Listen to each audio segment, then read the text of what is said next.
Yo, assalamualaikum warahmatullahi wabarakatuh. Ketemu lagi di channel Ryan di sini. Hampir sengaja bareng gua Ryan Santuy. Apa kabar kalian para kabar semua berbagai tempat kalian berada? Semoga kesehatan, kebaikan, dan keselamatan selalu menyertai kita semua. Amin amin ya rabbal alamin.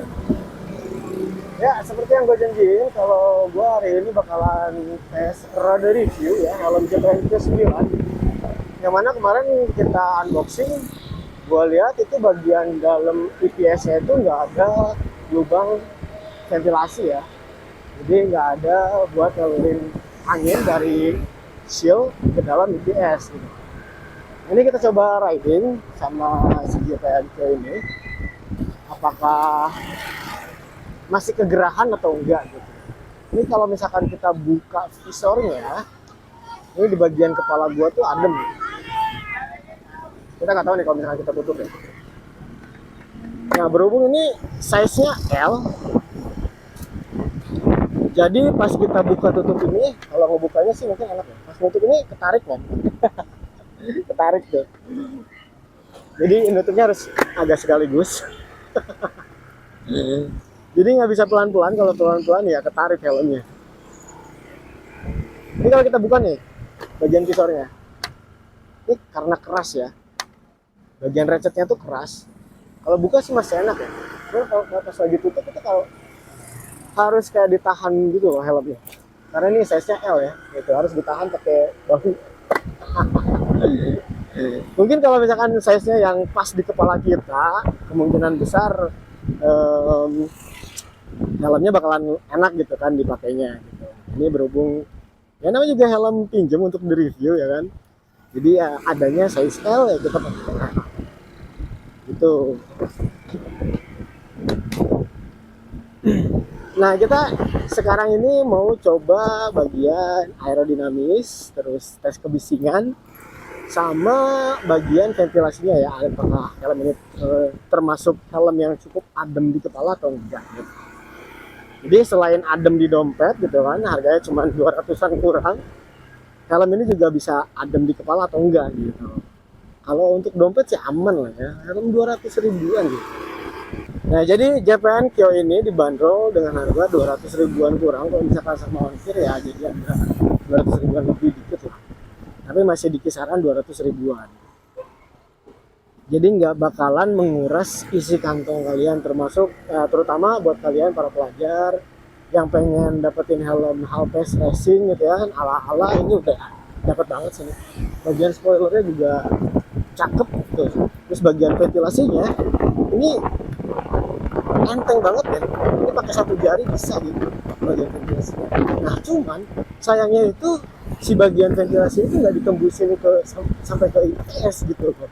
Ini cuman di shieldnya aja bolong gitu kan, bagian IPS-nya nggak bolong gitu. Nah, mungkin dari pihak JPN Kyo gitu. Dari pihak JPN untuk tipe Kyo 9 ini mungkin IPS-nya bisa dibantu untuk dilubangin gitu loh, biar kepala kita tetap adem gitu, walaupun kita ada speed, ada di kecepatan rendah gitu. Ini kayaknya bisa adem kalau misalnya kita buka visor atau di kecepatan tinggi, bisa ademnya. Nah, tapi kita nggak tahu. Sekarang kita bakalan cari tahu. Kita belum nemuin track panjang untuk coba speeding, karena gue pengen nyoba aerodinamisnya kayak gimana. Nah, mulai dari sini gue dubbing aja ya, karena di sini gue udah mulai tes speed gitu kan, gue udah mulai speeding, dan ini suara mikrofonnya udah nggak enak banget sih. Kalau udah speeding gini, mikrofon gue kemasukan angin ya, karena kita pakai mikrofon wireless. Nah, di sini gue mencoba untuk menjelaskan kalau visornya ini bener-bener stabil ya, cuman ada tekanan di bagian bawah. Jadi karena si helm ini size-nya L, jadi helmnya ini agak ketarik ke bawah gitu, jadi nggak yang sama kepalanya gitu. Jadi pelipis gua kayak ngerasa kurang nyaman aja di pas kecepatan tinggi gitu. Nah, overall si helmnya ini nggak terlalu kebanting sama angin ya, nggak ada turbulensi di helmnya, artinya aerodinamisnya itu bekerja dengan baik gitu. Nah, juga di bagian kuping gua ini ketika di kecepatan tinggi, deru anginnya tuh nggak seberisik helm yang biasa gua pakai gitu ya, helm TTC gitu. Ini anginnya tuh kayak angin sepoi-sepoi aja gitu, yang deru anginnya tuh yang nggak yang berisik gitu, cuman kayak gitu aja, nggak sampai yang nggak sampai yang kayak begitu. Ya, bisa dibilang peredaman suara atau peredaman deru angin di helm ini tuh nggak terlalu berasa lah ya. Apalagi ditambah bagian cipetnya ini tuh ada rongga gitu, jadi dia bisa mengantisipasi atau mereduce kebisingan. Jadi sebagian gitu. cipetnya itu ada rongga untuk naruh intercom. Jadi nggak seperti helm-helm yang sekarang gitu ya, yang nggak ada slot intercomnya. Bagian cipetnya itu kan biasanya ada tutupnya gitu, ada layer untuk menutupi slot intercom. Nah ini tuh nggak ada gitu, cuman polosan aja, ya begitu ada high L, dan efeknya itu dia bisa meredam kebisingan gitu. Dan bagian fabrication-nya ini ya, gue nggak ngerasa kayak kegerahan gitu gue pakai ini. Emang harusnya kita nggak usah pakai balaklava dulu ya, supaya kita tuh tahu gitu feeling keseluruhan dari helm itu kayak gimana.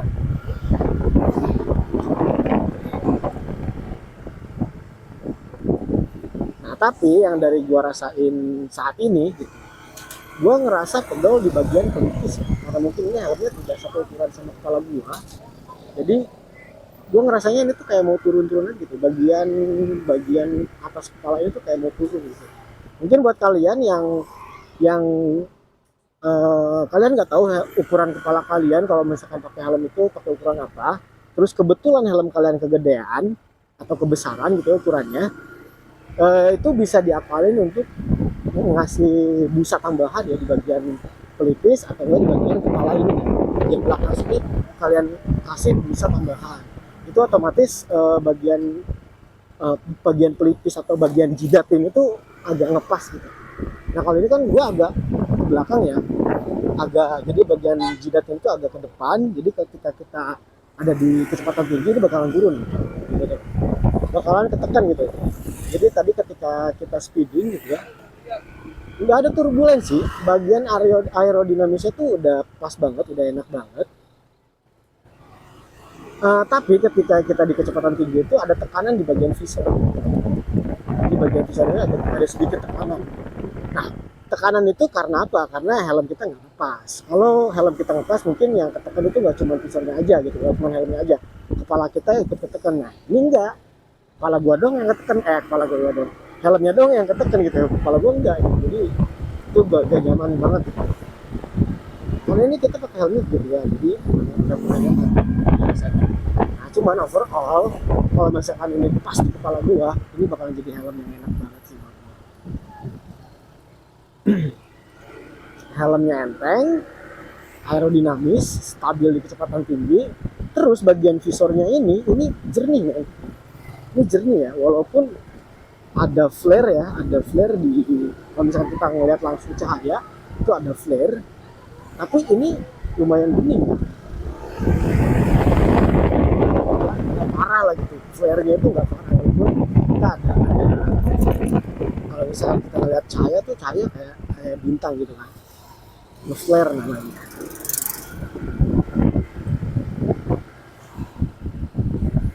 Tapi ini nggak masalah, kalian bisa ganti pakai visor yang iridium mungkin, atau kalian bisa ganti visor yang dark smoke atau yang smoke aja gitu ya, untuk meredam bias cahaya yang memantul di visor bawaannya ini gitu. Mungkin kalau misalkan kita bersihin benar-benar bersih gitu ya, sampai nggak ada debu, ini nggak bakal terlalu flare. Nah, ini berhubung agak kotor dikit, jadi kita kalau misalkan ngelihat cahaya itu agak nge-flare, ada bias cahaya lah.